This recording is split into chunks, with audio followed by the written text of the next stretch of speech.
want to thank everybody for joining with us today. I also want to thank the Sheriff of Maverick County as well as the Police Chief here in Eagle Pass. I had the opportunity to visit with them before coming out here, and I may be telling you a little bit more about some things that we shared in there. Let me first start out with this, and that is President Biden was warned in advance that reduced border enforcement would lead to dire consequences. And we have seen those dire consequences. One is record number of people coming across the border illegally. Another is a greater sense of lawlessness that comes from not enforcing the law. When whether it be migrants or any smugglers or anybody else see the laws not enforced, they will abuse those laws. And we've seen increased brazenness by cartels that feel empowered because we do not have a federal government that's pushing back against those cartels and their illegal activity. And of course, the worst thing of all is the catastrophic death that we have witnessed. Now, we saw this horrendous death occur in a truck in San Antonio earlier this week, and it is heartbreaking. The numbers have increased. It is now reported that 53 people in that truck lost their lives. It is the deadliest migrant smuggling incident on U.S. soil, and it's on President Biden's watch. The thing about it is that it's not the only way in which people who are trying to migrate here lose their lives. In the harsh, high temperature of Texas in the summertime and the Texas heat, it'll prove even more deadly. Every year there are many reports about migrants who lose their lives in the heat. I was visiting with the sheriff moments ago, and he was telling me reports about how there have been multiple people in just the past week who had lost their lives, mostly from heat exhaustion. There may have been, in addition to that, one or two who lost their lives in the river. This is harsh terrain and harsh weather. And because of the way that the Biden administration is not enforcing the immigration laws, it's attracting people and enticing people to make this very dangerous trek, causing them to lose their lives. I urge the president, stop the loss of lives. You have the ability to stop people from losing their lives if you make it clear that no one can come across illegally. There's a perfectly legal way that people can immigrate to the United States of America.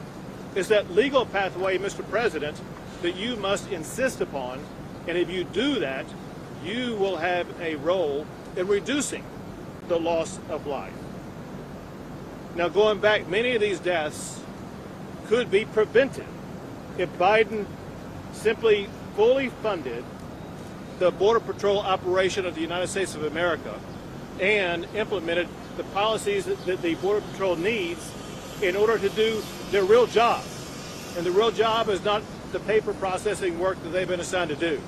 The real job is both to secure the border as well as to do things like inspect the vehicle that was carrying those people who lost their lives.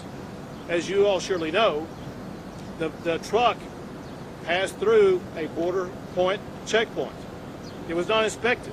It was not inspected because the Border Patrol does not have the resources to be able to inspect all of the trucks. And as a result, the Border Patrol did not have the capability of saving those lives. Mr. President, you can fix that if you provide what is categorized as the minimum number of Border Patrol officers who are needed to do the fundamental job of the United States of America and adequately fund their operations to make sure that they are going to be able to inspect those vehicles. Well, in Texas, we once again are going to try to step up and play a role by the state to address this catastrophe that President Biden is responsible for. Today I'm announcing that Texas is going to add additional truck checkpoints.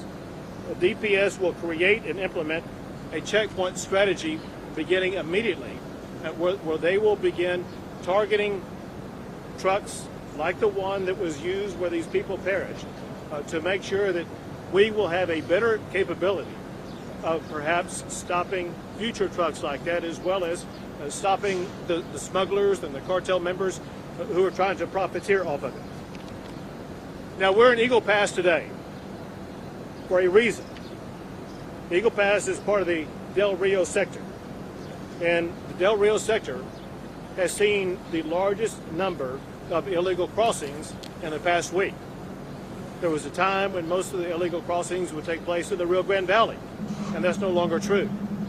Right now, we're at ground zero here into Del Rio, where we have the largest number of border crossings, and we have information indicating that there could be a meaningful rise in the number of border crossings in this region. So we want to step up and make sure that we will do more to better secure this area. As the mayor told me earlier, he said the situation in Eagle Pass has gone from bad to worse with the increased number of people coming through this area. The bottom line is this: despite the increasing numbers, despite these caravans on the Mexico side of the border right now, the Biden administration still is doing nothing whatsoever to stop it. Texas is going to take action to do our part to try to reduce the illegal immigration coming into our country. We're going to be adding more resources and stronger strategies to control all the borderland that is owned or controlled by state or local governments. Let me make clear what I just said. The property along the border is owned or controlled typically by three different groups. There is some property that's owned or controlled by state or local governments. This property we're on right now is controlled by the local government. There is other property that's owned or controlled by the state. However, there is some property on the border that is owned or controlled by the federal government. If it's owned or controlled by the federal government, Texas does not have the authority or the capability to stop the illegal immigrants from going to that land. There's another area that we are working on, and that is private property. There are people, whether it be in this community or people up and down the border, who own property on the border. We are getting authorization from as many of them as we can for the state of Texas to be able to put up barriers, whether it be concertina wire or fences or other types of barriers, so we can prevent people from entering the United States and the state of Texas through that private property. Along these lines, I'm announcing a couple of new strategies that we're adding on to what we are already doing, so that Texas can gain even greater operational control of the property owned by the state of Texas or local governments or private property owners. We are creating two strike teams. The Texas Department of Public Safety is creating two strike teams to detect, deter, and apprehend unlawful crossings of illegal immigrants. Two strike teams deployed. They will be deployed immediately right here in Eagle Pass. Each team will consist of 20 troopers. Additional strike teams will be deployed to high traffic crossing areas as needed. Separate, and in addition to that, the National Guard is taking additional action. By the way, it's important to point out that the National Guard, they've been deployed to the Texas border for more than a year now, many of whom are with us here today, and we appreciate their tireless around-the-clock effort to do everything they can to help secure the border. What they are focused on right now is deploying additional miles of concertina military-grade razor wire along the Rio Grande River, protecting areas from entry by people illegally. In addition to that, the National Guard is adding miles of fencing and barriers on state and local property, once again prioritizing the high traffic areas. And they are also going to be adding boat teams where feasible along the river.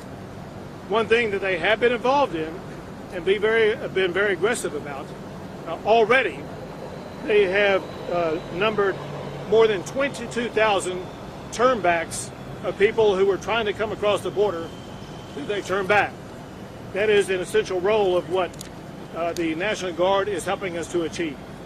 At this time, I would like to call upon Director McCraw of the Texas Department of Public Safety to add more about what DPS is doing.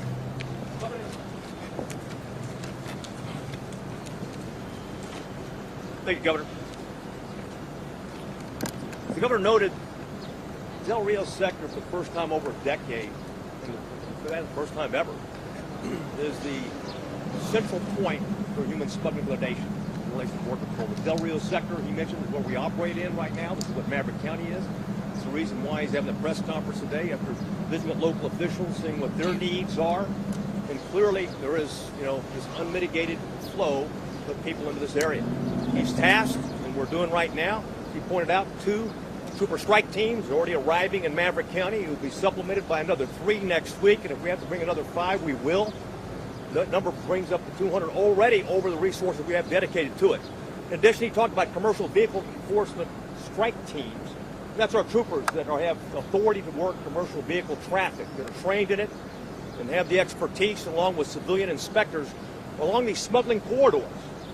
Not on the border, but the smuggling corridors that they use to move people always up into San Antonio, to Houston, to El Paso, other locations. We're going to have these checkpoints in these areas. And we'll be in a position, I can assure you, that our troopers will be able to identify the smugglers. What they're doing right now is they're using clone trucks and vehicles that appear to be legitimate, that look like they're legitimate, that's easy to pass through the particular checkpoint. But I can assure you our troopers will be able to identify whether it's legitimate or not and take action at that point in time. That's a deterrent. And it's also have an opportunity to save lives. Already, we've been able to identify 983 illegal immigrants in truck, tractor, semi-trailers thus far since the governor launched Operation Lone Star.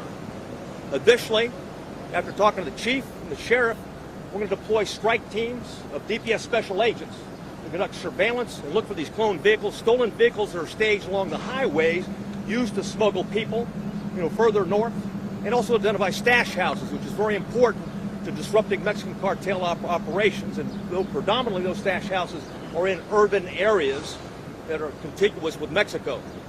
That'll be another focus, Governor, and of course the brush teams, as we heard, they're penetrating some of the particular areas.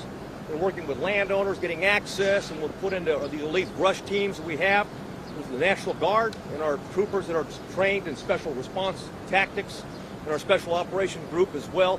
Of course, increased UAVs, Governor, we're going to put in here as well, and includes pilot resources to support helicopter operations, to support the surveillance activities, looking for stash houses. That's it. Thank you. And now General Seltzer from the Texas National Guard. Good afternoon. The Texas National Guard continues to take unprecedented action, along with our partners here, to secure the border and protect Texas communities. In response to this crisis, we have emplaced over 60 miles of barrier along the Texas border in the form of fence or concertina wire. In Maverick County alone, which we are in, we have secured agreements with 55 miles worth of border landowners to put up fence. We are 50% complete on that task.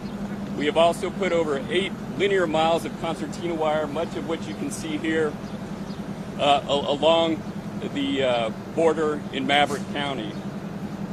Working today with our partners, with the governor, with the mayor, we are going to expand that zone out, working with the community to get more land agreements, to extend concertina wire out in order to not only block, but to push any migrant or illicit activity outside away from this great city to where they can be apprehended. Additionally, we are increasing our boat teams. We currently have 70 boats and 48 teams, and we're continuing to grow those teams. You may see some of those boats operating on this river behind us today. And then finally, we just implemented our small unmanned aerial system program, or drone program. It will take a couple months to get online, but we will have several teams of small UAS operators that can come to places like Eagle Pass and help detect and block illicit narcotics and transnational criminal activity. Thank you very much. Again, everything that we just talked about and everything that we've done up until now would not have been needed if all that President Biden had done was to keep in place the border security plan that had been put in place by President Trump. Under President Trump, we saw the fewest illegal crossings in decades. Under President Biden, we see all-time record highs. It's time for President Biden to reinstate the strategies that were put in place by President Trump that proved so effective. So they are these: building a border wall, keeping in place both Title 42 and the Remain in Mexico policy, and enforcing those. So those policies remain in effect right now. However, is my understanding that the way we see it, Biden is not enforcing those. Ending catch and release. Those are the four things that are very simple to do. But maybe there's a fifth thing, candidly, that means as much as anything else, and that is for the president to be adamant that he is not going to tolerate any illegal immigration. America has a very robust legal immigration process that should be used. He, the president, should not be promoting illegal immigration the way that he is. What's the state's overall plan when it comes to apprehensions, deterrence, and incarceration? Because at the end of the day, we will have an increase in incarceration. Sir, and so part of the state plan was to arrest people who were violating state law. And I'll tell you what the numbers are, and the numbers will just continue to go up. We've made more than 16,000 criminal arrests, more than 4,000 criminal trespass arrests. We've made more than 14,000 felony charges, but we have apprehended more than 270,000 illegal immigrants, and we've turned back more than 22,000 migrants. And then on top of all of that, because the smugglers were able to get past Border Patrol, it fell upon state law enforcement, such as the DPS, to be involved in the seizure of fentanyl. So Texas law enforcement has seized enough fentanyl to kill every man, woman, and child in the United States of America. Governor, back in April, you signed 4 agreements with 4 Mexican state governors on a goal to slow down the illegal drug and the illegal crossings. It has not happened, especially in this sector. We already have 5-day span here where there are more than 7,000 migrants were encountered. We've actually been following the migrant caravans from Aviendes, from Monterrey to Aviendes, here from everything. They're crossing by the hundreds. What are you doing to hold the Mexican state governors accountable for not obeying the agreement you made with them? So the accountability may come soon, but we've been in discussion with our bordering neighbors about what they're doing. I will tell you this. Obviously, the state right across the border is Coahuila, and you talked about the numbers in Coahuila. The governor of Coahuila is doing a lot, maybe as much as anybody, to disband the caravans, to thwart people who would otherwise come across the border. His challenge is the same as my challenge, and that's the president of his country. And as long as AMLO is advancing this and aiding this effort, it's hard for a governor to be able to stop it. Governor, you are the sheriff of Many County took 4 illegal aliens and brought them to the bridge and released them back to Mexico when Border Patrol was unable to. Do you support this action? I missed the first part of your question. The sheriff of Many County took 4 illegal aliens that were captured in his county and returned them to the bridge here back to Mexico. Sure. So the first thing I will tell you is that the sheriffs of the state of Texas play a vital role up and down the border. And there's a team effort by all of these efforts. And I applaud all of our sheriffs for having to respond in unprecedented conditions. And that's causing all of us to use unprecedented action. And so whether it's doing what that sheriff in Kinney County is doing or what we're doing, such as turning back more than 20,000 people, we all have our own tools and strategies that we use to either turn back or to return people across the border. Governor, quick question for you. I want to ask you, while we await for the Supreme Court to decide the MPP, Remain in Mexico case, should they rule in favor of Texas, how much confidence do you have in the Biden administration that they will abide by that and reinstate it fully? So that decision will come out tomorrow. and we hope, obviously, that the Supreme Court will uphold the Remain in Mexico policy. But upholding the policy, obviously, is only on paper if the Biden administration does not follow that standard. For one, if they do not follow the standard, Texas can take legal action and go to court to hold the president, to hold Secretary Mayorkas, and other operatives in the federal government in contempt of court if they fail to live up to that order. And that's exactly what we will be seeking to do. Governor, 22,000 only makes a small chunk, and 280,000 this sector has seen since October. We've seen it out here, numerous times. There's rhinos coming across and walking to the edge of the border of the race fire. They're still getting in. So how is this really effective? Well, the way that it's really effective is if you look at the overall numbers of, for example, the fentanyl that we've seized. Had we not been here, that fentanyl would not have been seized. Look at the number of turnbacks. Had we not been here, those are 22,000 more people who would have gotten in. Look at the arrests. 14,000 people arrested that would not have been arrested had we not been here, including the 4,000 for trespassing cases, and the list goes on. We're doing more than any state has ever done in the history of the United States. And I'll add on top of that, if you go back to the time of George Washington all the way up to the time of Joe Biden, Texas is the only state in the United States that's ever built its own border wall. And we are working with landowners as we speak right now to add more to that border wall. You're talking about all of these numbers, and you're talking about increasing the resources. Obviously, these numbers are astronomical. When we're driving out here from Del Rio, there used to be National Guard every couple of miles. We used to run into DPS, constantly. It seems like that's pulled back a lot. Grove Mill has all that emptied out. Where are the resources at if you're saying that we're upping them, and it looks like we're decreasing them along this thoroughfare? We are deploying them to strategic areas. Some examples, whether it be strike forces like what we announced here. We have other strategies in place that we're adding personnel to that are low water crossings. Other strategies where we're doing things so that we as a state will occupy land either before the federal government does or before migrants do. So why have them there in the first place? Why not have them out deployed in these strategic areas? Why sitting along the highway? Were they not doing anything, or were they actually useful? Wherever they have been, they've been useful.